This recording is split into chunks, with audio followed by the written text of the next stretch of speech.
Donc je suis Muriel Londres en fait, et donc je fais partie de l'association Vivre sans thyroïde. Il y a à peu près 3 ans, j'ai découvert une maladie auto-immune de la thyroïde en fait. Donc, chose qui est assez étonnante, c'est que j'ai eu mon diagnostic sur Internet avant de l'avoir officiellement par mon médecin, puisque j'ai reçu mes analyses de sang en fait, et donc j'ai fait ce que font maintenant beaucoup de Français. J'ai donc cherché dans Google avec mes résultats de sang, et donc je suis tombée sur un forum donc, qui s'appelle Vivre sans thyroïde, et donc sur ce forum en fait j'ai fait un petit tour, et puis j'ai eu rapidement l'envie de parler de mon cas, de mon histoire, et donc j'ai fait le récit de mes symptômes et des résultats de mes analyses de sang, et donc on m'a dit que j'avais probablement la maladie d'Hashimoto, ce qui s'est avéré complètement vrai. Assez rapidement, j'ai trouvé que cette association était vraiment très très bien, puisque donc c'est un forum où on peut participer. Donc il y a une foire aux questions en fait qui est assez exhaustive, et donc je l'ai lu et je me suis sentie de suite capable de répondre à des questions très simples qui étaient posées par mes pairs. Donc j'ai répondu, j'ai aussi continuer à écrire sur mon cas personnel, donc je me suis un peu servi du forum comme d'un journal de maladie en fait, ce qui me permettait d'avoir pas mal de soutien de la part d'autres malades, et aussi pas mal d'informations en fait, enfin, voilà, qui n'étaient pas toutes sur la foire aux questions. Et donc je me suis investi encore plus, puisque j'ai la chance d'être technicienne vidéo dans la vraie vie, et donc j'ai mis mon matériel à disposition de l'association. J'ai filmé donc des conférences médicales qui sont organisées par Vivre sans thyroïde en fait, qui sont donc faites par des médecins en fait, notamment certains médecins de l'IGR, et donc qui ont pour vocation en fait d'expliquer aux patients la maladie. Donc on a eu une conférence sur le cancer de la thyroïde qui a été faite par le professeur Schlumberger. On a eu une conférence sur la thyroïdectomie, donc l'opération qui consiste à enlever la thyroïde en fait, qui a été fait par la chirurgienne Dana Hartel, pareil, de l'IGR. On a eu aussi des endocrinologues qui nous ont fait des conférences, donc notamment Pascal Bardet qui s'est intéressé à la vitamine D, en fait, qui est une vitamine qui manque beaucoup chez les malades de la thyroïde.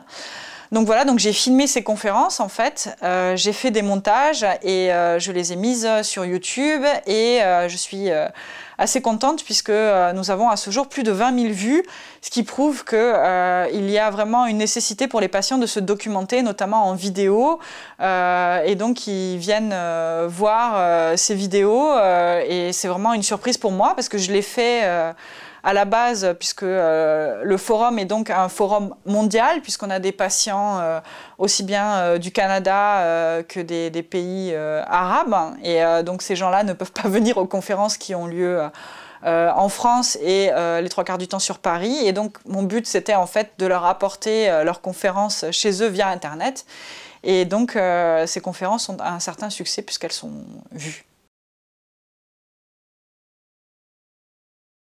Je me suis aussi investie dans les IRL, donc les rencontres en vrai, in real life, comme disent les Anglais et les Américains. Donc ces rencontres ont lieu une fois par mois. En fait, c'est des cafés thyroïdes. En fait, on se retrouve dans des cafés, et donc je mets à disposition, enfin nous sommes 2 à les animer en fait, et donc nous mettons à disposition de la documentation en fait, que ce soit de la documentation de la HAS ou de la documentation faite par nous ou par d'autres associations de patients.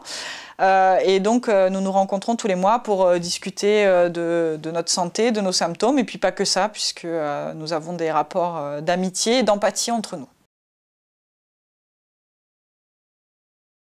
Oui, c'est vrai que pour moi, la e-santé, je suis une ardente partisane de la vidéo comme moyen d'information pour les patients, et je trouve que c'est complètement sous-utilisé en France par les institutions, vraiment, par les médecins aussi. Par exemple, je suis en permanence sur YouTube où je fais des recherches sur la thyroïde, et je trouve qu'il y a effectivement très peu de contenu sur la thyroïde sur YouTube en fait. C'est pour ça que d'ailleurs nous avons autant de vues sur nos vidéos. Donc voilà, donc cette déformation professionnelle a fait que j'ai investi le champ de la vidéo dans la e-santé, mais pas seulement, puisque je suis aussi sur Twitter, sur Facebook. Nous avons un groupe Facebook et je m'aperçois en fait qu'il y a une véritable demande de la part des patients en fait à trouver des informations, à discuter avec leurs pairs et enfin voilà, à investir le champ de la santé quoi. Donc pour l'instant ce champ investi, on va dire, est assez personnel. Donc les gens viennent chercher des informations pour eux-mêmes. Ils viennent aussi, évidemment, prendre des nouvelles des connaissances qu'ils ont nouées. Donc ça reste quand même quelque chose d'assez communautaire. Mais il y a un côté, on va dire, pas trop revendicatif, enfin voilà, qui est sur les communautés, quoi. C'est vraiment, pour l'instant, un rapport direct à la santé, quoi. Mais le rapport, on va dire, militant est en train de se développer, en fait. Et il se développe d'une façon plutôt globale, en fait, entre toutes les pathologies et sur un réseau social en particulier qui est Twitter. Le patient expert, en fait, est un patient qui a eu des connaissances de par ses lectures ou de par ses recherches sur Internet ou de par l'échange avec ses pairs sur sa pathologie. Le e-patient est un patient qui a une certaine expertise et qui est vraiment présent, lui, pour le coup, sur les réseaux sociaux. Enfin, pas sur les réseaux sociaux, du moins sur Internet, donc sur des forums ou sur Facebook ou sur des réseaux sociaux. Et le patient 2.0 est un patient, en fait, qui aura fait une recherche Google et donc qui se sera servi d'Internet, en fait, pour acquérir quelques connaissances, mais qui n'est pas forcément expert. Donc moi, ce que je remarque en fait par rapport à Vivre sans thyroïde, en fait, c'est que donc nous avons en majorité des patients, bon, c'est à 80%, on va dire même je pense 90% des femmes en fait, qui vont taper dans Google des phrases du genre hypothyroïdie, je grossis, ce genre de choses, et donc ces personnes arrivent forcément sur un forum, hein, puisque c'est dans le forum que ces phrases sont dites en fait, c'est pas du tout dans les sites institutionnels ou dans les sites de médecins que les phrases que tout un chacun prononce sont écrites.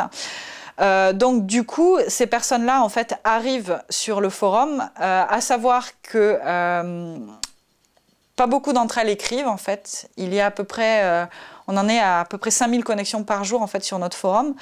Donc ces personnes en fait... combien de messages?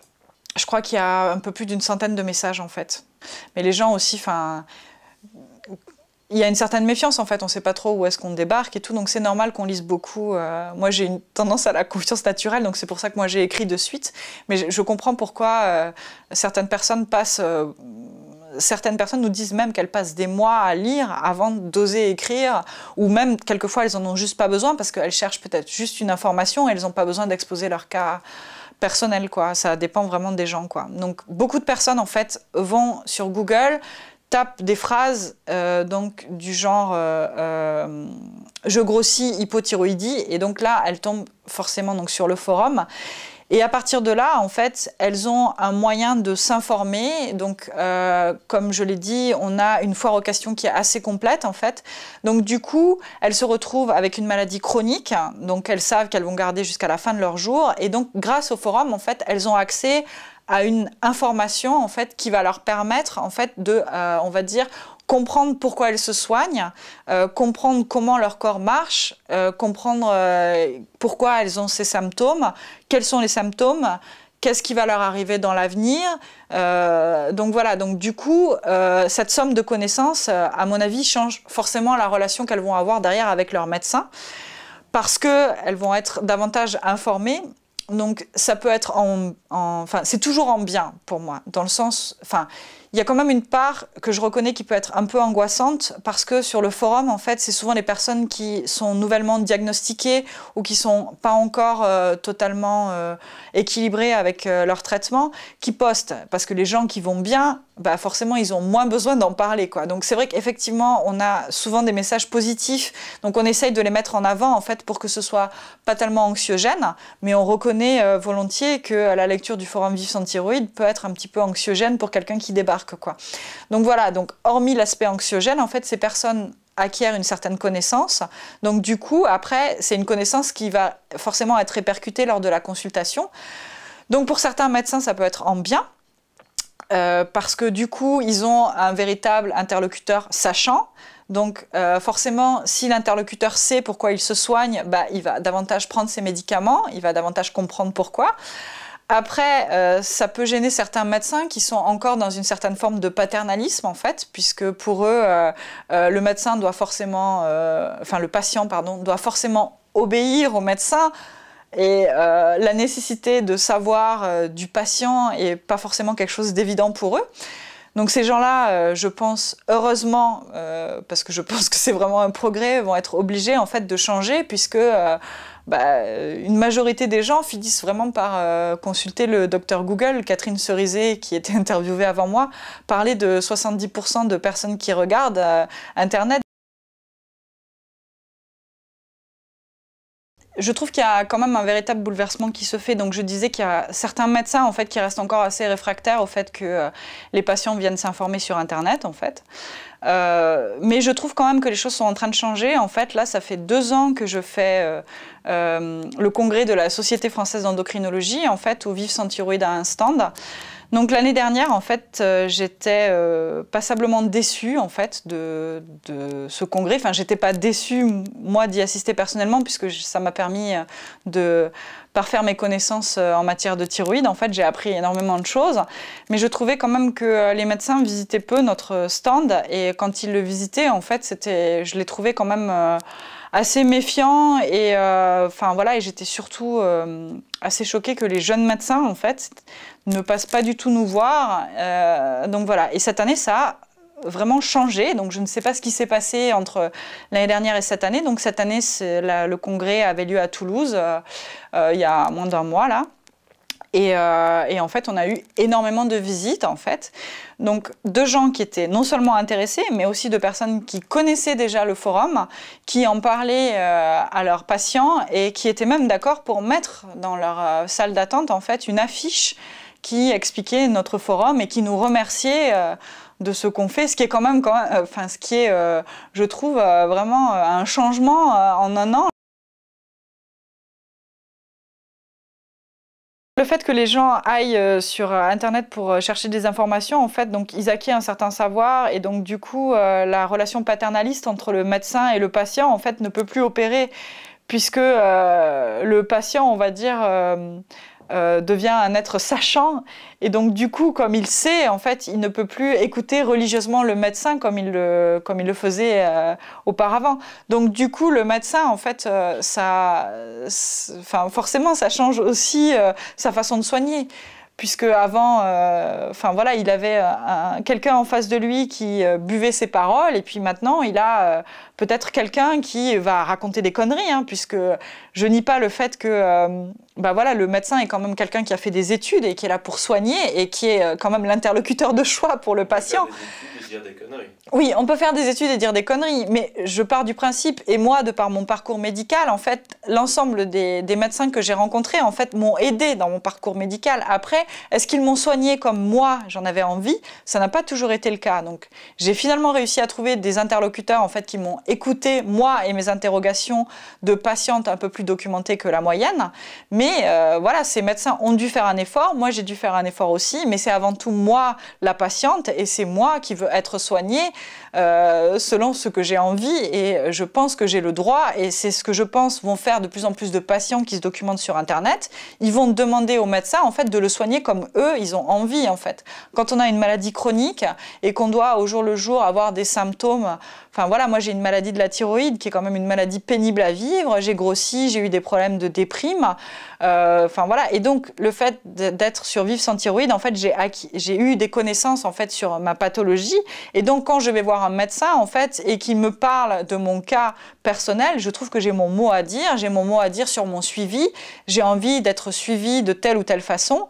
Et je suis en droit, comme n'importe quel patient, c'est pas parce que je sais, Mais je suis en droit, comme n'importe quel patient, en fait, de réclamer au médecin une façon d'être soigné qui m'est propre, en fait. Enfin, voilà, après, c'est de l'ordre de la négociation. Je ne vais pas dire au médecin, maintenant tu me soignes comme ça. Je vais entendre ses arguments, je vais exposer mon cas, je vais entendre ce qu'il a à me dire, et tout ça va se faire dans la discussion. On devrait davantage écouter les patients et ce qu'ils ont à dire. Donc, les institutions, les organisations de médecins devraient davantage écouter le patient pour voir comment est-ce qu'ils peuvent changer les choses. Enfin, voilà, je trouve que... Enfin, on n'écoute jamais assez le patient sur son vécu, sur son parcours, sur ce qu'il a à dire par rapport à sa maladie, en fait. Tous les guides qui sont faits, par exemple, avec la HAS,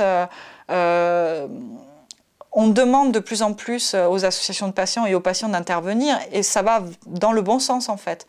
Mais c'est quelque chose qui se met en place, en fait, et qui n'existait pas il y a quelques années.